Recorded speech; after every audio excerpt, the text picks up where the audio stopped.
भाजपा के नवनियुक्त प्रदेश अध्यक्ष और राज्यसभा सांसद मदन राठौड़ के गृह जिले पाली पहुंचने पर कार्यकर्ताओं में जबरदस्त जोश और उत्साह देखने को मिला। यह उनका प्रदेश अध्यक्ष नियुक्त होने के बाद अपने गृह जिले का पहला दौरा था। जगह जगह कार्यकर्ताओं ने ढोल नगाड़ों के साथ उनका भव्य स्वागत किया। वहीं साफा बांधकर और माला पहनाकर उनका सम्मान किया गया। लोकसभा चुनाव के बाद संगठन ने मदन राठौड़ को प्रदेश अध्यक्ष की महत्वपूर्ण जिम्मेदारी सौंपी है और यह उनकी इस नई भूमिका के बाद का पहला गृह जिला दौरा था। राठौड़ ने अपने स्वागत समारोह के दौरान कहा कि संगठन ने जो जिम्मेदारी उन्हें सौंपी है उसे वे पूरी निष्ठा और समर्पण के साथ निभाएंगे। राठौड़ ने कहा कि उनकी प्राथमिकता संगठन को और अधिक मजबूत बनाने की होगी, जिसमें वे छोटे से छोटे कार्यकर्ता के साथ कंधे से कंधा मिलाकर काम करेंगे।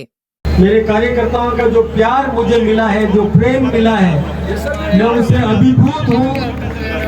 गला भर रहा है। मैं तो एक छोटा सा विधायक बनना चाहता था, लेकिन ईश्वर को क्या मंजूर था ये मुझे कुछ भी पता नहीं था, लेकिन मुझे राज्यसभा में भेज दिया।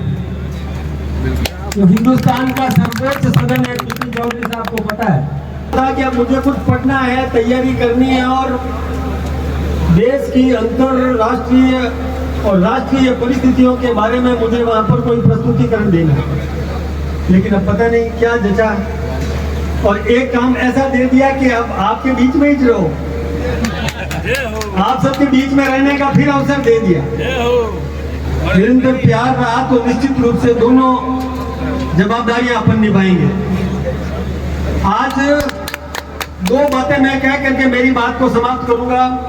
आपके बीच में लगातार रहूंगा, खूब बातें करते रहेंगे। एक तो आज श्रद्धेय अटल बिहारी वाजपेयी जी की पुण्यतिथि है, तो हमने सभी स्थानों पर श्रद्धा सुमन अर्पित किए। मैं आप सबके सामने भी आप सबकी तरफ से अटल जी को, उनकी आत्मा को हार्दिक श्रद्धांजलि अर्पित करता हूँ। और अटल जी वो व्यक्तित्व है जो आज हम जिस मुकाम पर खड़े हैं कि हिंदुस्तान में भी भारतीय जनता पार्टी की सरकार है और हिंदुस्तान के कई राज्यों में भी भारतीय जनता पार्टी की सरकार है, ये सब अटल जी की इस पौधे को सींचा अटल बिहारी वाजपेयी जी ने, उनकी आज पुण्यतिथि है। कश्मीर का झंडा अलग था, कश्मीर का कानून अलग था, और कश्मीर में जो मुख्यमंत्री होता उसको वजीर आजम मतलब प्रधानमंत्री शब्द दिया गया। तो इसके विरोध में जब श्यामा प्रसाद मुखर्जी ने इनर लाइन परमिट का विरोध करके और अंदर प्रवेश किया तो अटल जी भी साथ में थे। तो श्यामा प्रसाद मुखर्जी ने कहा अटल जी को कि आप मत जाइए, जिस पौधे को अपन ने तैयार किया है इस पौधे को वटवृक्ष बनाने की जवाबदारी आपकी है, और आप वापस लौट जाओ और भारत में जाकर के और वहां पर अपना संगठन मजबूत करो। अटल जी ने कहा नहीं, मैं आपको छोड़ के नहीं जा सकता। श्यामा प्रसाद मुखर्जी ने कहा कि वहां शेख अब्दुल्ला मेरी कुर्बानी भी ले सकता है, लेकिन अटल जी ने कहा कि कुर्बानी होगी तो दोनों की होगी, मैं नहीं जाऊंगा। तो श्यामा प्रसाद मुखर्जी ने कहा कि मैं पार्टी का अध्यक्ष हूं और आप अनुशासन में रहते हो कि नहीं रहते हो? कि अनुशासन में तो रहता हूं।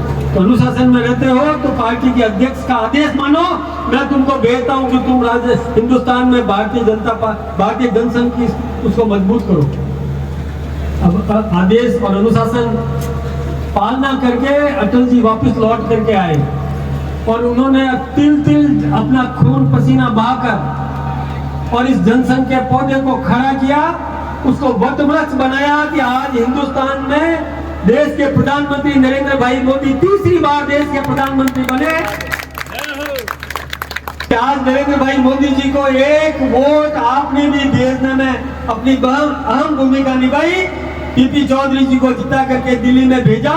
इसके लिए मैं आप सबका भी अभिनंदन करता हूं, बहुत बहुत धन्यवाद देना चाहूंगा। आज की स्थिति आप सबके सामने है।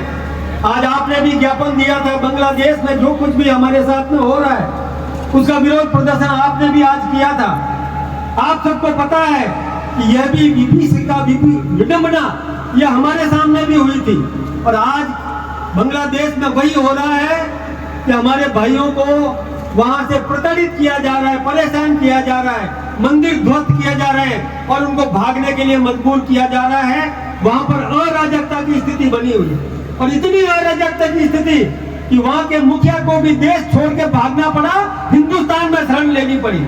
यहाँ तक की स्थिति आप कल्पना करो कि जिस व्यक्ति ने मेहनत करी जिंदगी भर और एक आशियाना तैयार किया, भवन बनाया, अट्टालिका बनाई, उसको सजाया, संवारा, तैयार किया इस उम्मीद के साथ कि मेरी औलाद यहाँ पर सुरक्षित जीवन जिएगी और आराम से रहेगी। और कल्पना करो कि उस व्यक्ति को वो घर छोड़ने के लिए मजबूर किया जाए तो उसकी स्थिति क्या बनी होगी, अपन कल्पना कर सकते हैं। जिसने आशियाना संजोया, तैयार किया और उसको कहा कि भाग जाओ यहाँ से, और वो घर बार छोड़ करके अपनी इज्जत लेकर के निकलता है, अपनी बहन बेटी को लेकर के निकलता है, उसकी बेटी छीन ली जाती है। क्या स्थिति बनी होगी उस व्यक्ति पर, कल्पना करो उसके साथ में क्या गुजरा होगा। और दूसरी तरफ वो लोग थे जो ये जानते थे कि इस व्यक्ति को ज्यादा प्रताड़ित करो, ये मकान छोड़ करके जाएगा तो इस पर मैं कब्जा करूंगा। और यदि आपने ये एक वोट नरेंद्र भाई मोदी जी को नहीं भेजा होता, आपने यदि ये इस प्रकार का हिंदुस्तान में फिर से इतनी सीटें नहीं आई होती तो क्या होता। जो अभी तक उम्र तो 55 वर्ष की हो गई है लेकिन व्यवहार में बचपना ही है उसका, ऐसे व्यक्ति के हाथ में उस तरह आ गया होता तो बांग्लादेश जैसी स्थिति हमारी भी हो सकती थी। इसके लिए मैं आपको अभिनंदन करना चाहता हूं कि आपने एक वोट नरेंद्र भाई मोदी के नाम पर दिया।